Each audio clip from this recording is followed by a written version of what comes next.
dollar amount makes me think it's an assessment. I have it as an assessment. Okay, that's what I thought.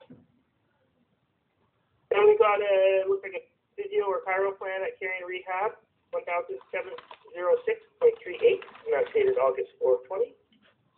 Another chiropractic plan at Caring Rehab for 3,168.80, dated January 8th of 21. Occupational therapy plan at Caring Rehab for 3,823.72, dated April 14th of 21. Chiropractic plan at Caring Rehab, 3,038.07, dated June 2 of 21. Another chiro plan at Caring Rehab for 3,827.21, dated July 23 of 21.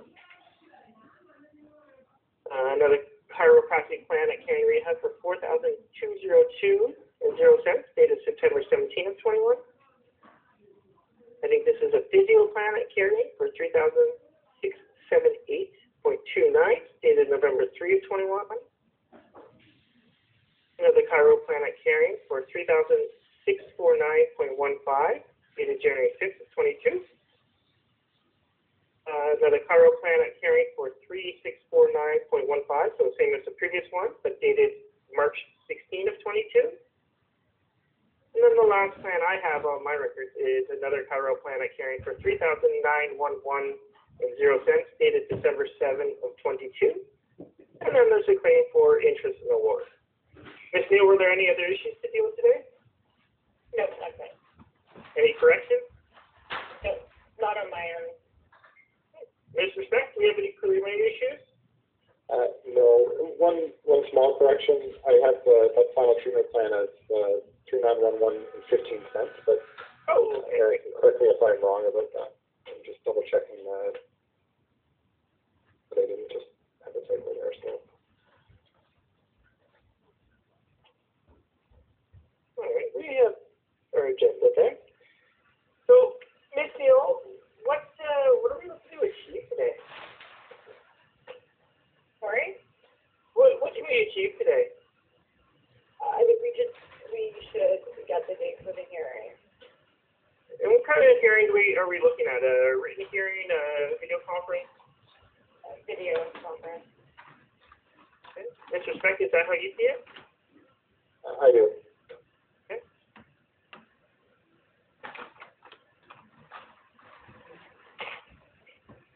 Let's get out everyone's case conference summary so we can look at the different documents that we require.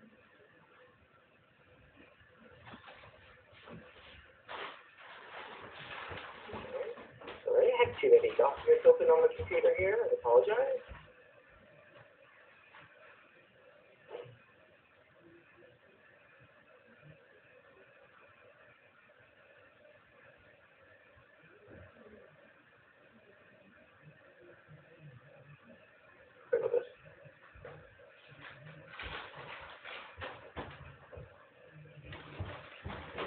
Okay, so I've got the applicant case conference summary open here. So let's look at our document. Okay, so Ms. Neal, you're looking for anything from the other side here?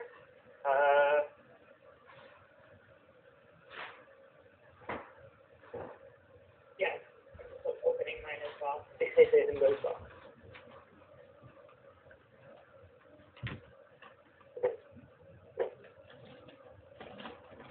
So you want notices of the IE?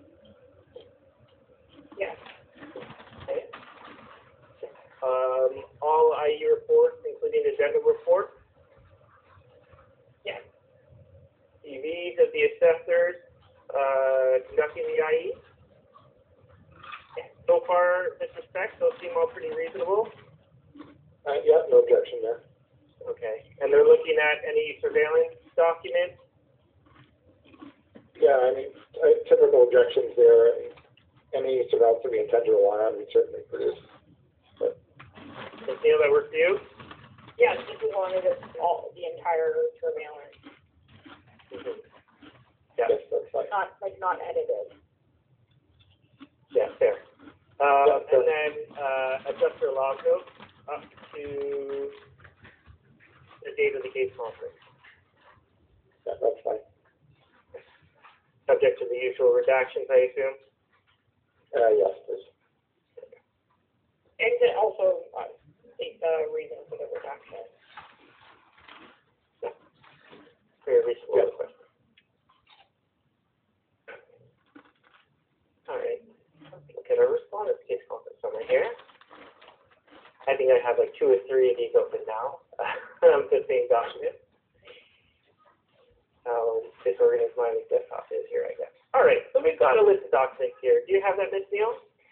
Yes. Have you flipped? Yeah, starting at 6 there. What are your thoughts? Looking at the ODSP file, some CNRs, some discounting physicians, treating specialists. So, Greg and I discussed this before. I am agreeable to 2 years before. His application was approved in April of 2018, so there's nothing before that. So is it approved for ODSP in April 2018? Yeah. Okay. I mean, sorry, this data loss, I assume then the application for ODSP would have gone in probably 12 months before that. So if we could get... Sorry, Greg. Yeah. No, just rereading out the submissions I was making offline before the call. We just want to make sure that we have a full understanding of the pre-accident condition that he was dealing with. And if we only limit it to 2 years pre, I'm concerned that we might not have the actual application and the supporting medical reports of his own physicians. So if we know that it was approved at the 2-year mark, then I'd say 3 years before we probably capture it. The letter that I have says that we received your completed application on March 6, 2018. So we believe the 2 years was kind of... Okay, well, I mean, if that's the full file then, March 2018 and that. Okay. So from 2 years pre-accident to date. Yeah. Okay. Thank you. Yeah, that sounds good. Thank you. And sorry, what was that second part? I didn't catch that. I'm sorry, I just said if Greg was agreeable as well. Oh. All right, let's keep going here. We okay with those records? The CNRs? Yeah. All from 1 year post-accident or pre-accident to date. I'll just go through each one. I'll tell you. I'll go, and then I'll tell you if there's any objections so far.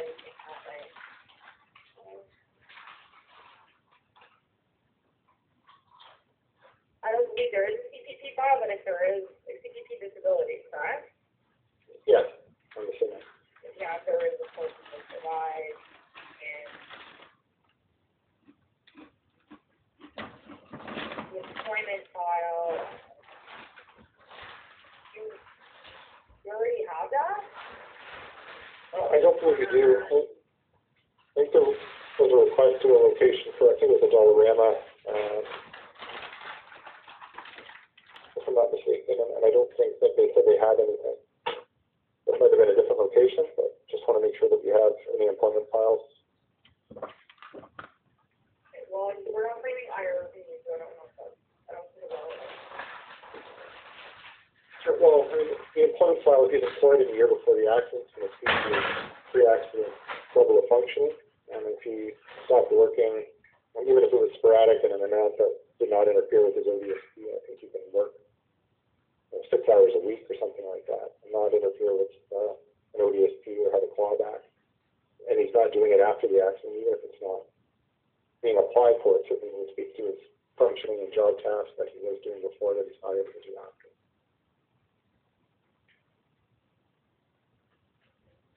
I mean, my position would be it's not relevant, but I leave it up to the communicator. I mean, we're not claiming IRB, even if he was working, wasn't working in the 20s before we claiming IRB, so. So, I mean, my final submission on that point would be, you could limit it to, we don't need the financials from that employment.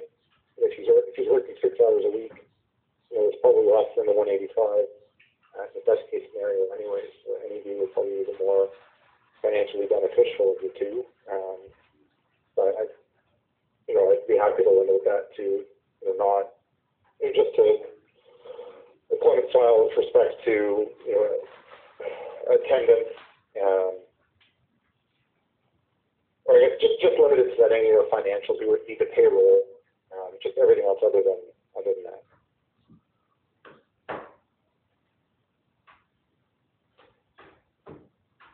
Yeah, I don't see the relevance in ordering the employment file. I got the submissions here and I can make a note of that, but I'm not going to make an order for that. Okay, thank you. I get where you're coming from. It might be great if it's as far as like settlement purposes, but for a hearing, right, it's a matter of whether Mr. McIntosh meets the test for disability following the accident, and I don't see if he's not working, so I don't see how that's going to be relevant. Well, sorry, Mr. Could and I don't mean to argue. I'm just because you're explaining your point. There are some comments that he had made to, I can't remember the exact location of the record. I could pull it up to point it out. That he was working at I believe a dollar store or Dollarama prior to the accident. If he's not working after the accident, for someone who has significant pre-accident issues in any event, his baseline level of functioning is relevant to the test of whether he has a complete inability to carry on a normal life post-accident. And if his normal life did include working, I think that is a factor that's relevant. But I just say that as an additional submission. I don't mean to argue with you, as I understand it has already made your ruling on that. I get where you're coming from, but I'll give you some further reasons. But I think at this point, I'm not prepared to order. You have other tools available to you to get that information anyway. Okay. All right. What are our deadlines for these? Do you think we can do best efforts within the next 60 days? 60?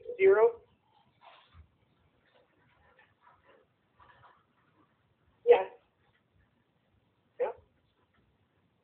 And then, what do we think? Anything else within 90 days? Yes. I think that's fine. Can that be inclusive of any responsive documents, Mr. Speck? Yeah, that should be fine.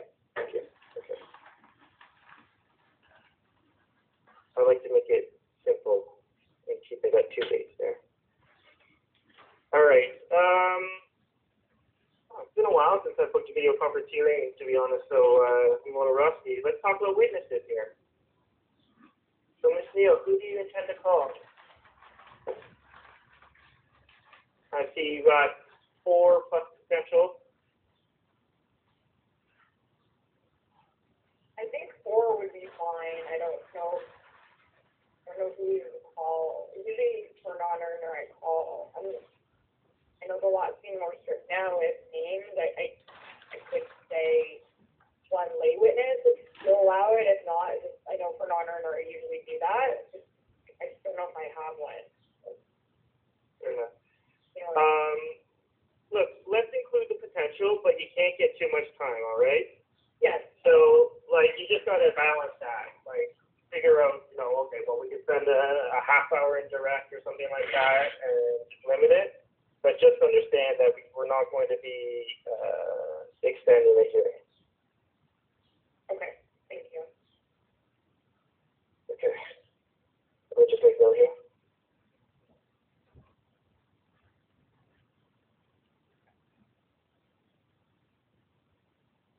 Let's see here. Mr. Speck, from your perspective, you got 3.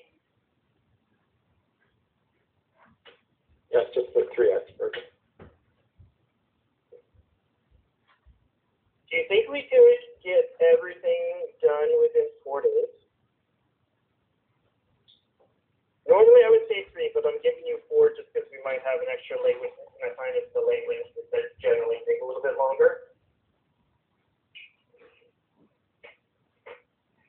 Can we do that? I think 4 would be fine. Look, I know it is. Look, it might be tight, but I'll be honest with you.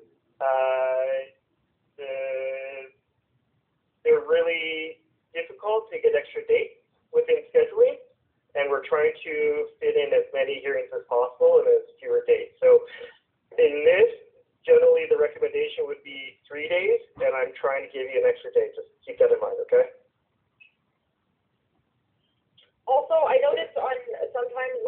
respondent has the adjuster on their list, but I only see expert. So if special award is at play, I don't know if they want to add or if I should add it to my witness list. How do you want to deal with that, Mr. Speck? Well, we don't intend to call her unless you, the handling adjuster, unless you intend to cross-examine them. So I mean, it would be, we would end up using them in chief, but I mean, it's not, we're not otherwise going to call her unless you intend to cross-examine her.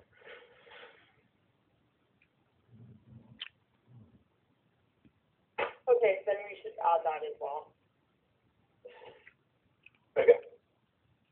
So, Mr. Speck, I'll add handling adjuster to your list of witnesses, I take it? Sure, that's fine. What else do we need to deal with? So I don't We would need a reporter, I think that's the other thing. Yeah, and we don't need any interpreters or anything, I take it? No. No. Okay. What else do we need here? I just go through our list. We've clarified our issues. We've got our document exchange. We've got our deadline for document exchange. Let's see. We've got our witnesses. Just the merits of the special award within 30 days. Yes. Yeah, that's a given, but I appreciate you bringing that up. Thank you. And so, Ms. Neal, can you give the award details within 30 days receipt of those log notes? Yes. Okay, I think that's everything. Just be mindful, we are operating under the new LAT rules, okay? So as this matter proceeds, you are subject to those new rules, especially the disclosure rules. So just make sure that you share the information, reports, disclose the witness information accordingly. Otherwise, we're not able to rely on that information at the hearing, right? So let's just be mindful of that. So it doesn't sound like there's a prospect for resolution today. We've got a video conference hearing set up. Ms. Neal, what else should we deal with today? I think the only last piece for me was the question Frank had about issue 13 about the total. Yeah, it's the 15 cents. Oh, Yeah, sorry. I only have it at 3911. I mean, I guess it doesn't really make a difference, but that's what Yeah, sorry, that was, it was a typo on, in my own notes. It was no sense there. Thanks. As in CENCS. Yeah, okay. All right. Anything else from you, Ms. Neal? No, thank you. Okay. Mr. Speck, what about yourself? No, that's all. I just wanted to make sure that your order does reflect, we're allowed to bring our court reporter though? That's what you got. Okay, thank you. All right. Let's moving forward, folks. I know there's some administrative hurdles that you're getting through first. Those, I imagine, will be resolved, or I would hope to resolve before you get a hearing date or before you're getting close to your hearing, and maybe you can explore a resolution at that point. But in the meantime, try to get as much information, share the information, and that's where you find that common ground. I want to thank everyone for your time today. Excuse me. Best of luck in the future. Hi, can I say something? This is Highlandah McIntosh. Yes, Mr. McIntosh. Yes, I just want to say this again. This has been over 4 years, like I said, and they had all this time to get all this information. The last time the LAT spoke to them, which was in 2000, Erin N will know exactly the date, but it was in 2022 sometime. They had the same issue. They had to go get these things, and the LAT told them the next hearing, have it all, because there's no more adjourning, no more later dates. They even sent me a letter, which they sent to Erin N and also to Pembridge Insurance Company in 2023, that they need to start paying me in a fair amount of time. They cannot keep adjourning, delaying, and saying they didn't have these things. It doesn't take that long to get these things.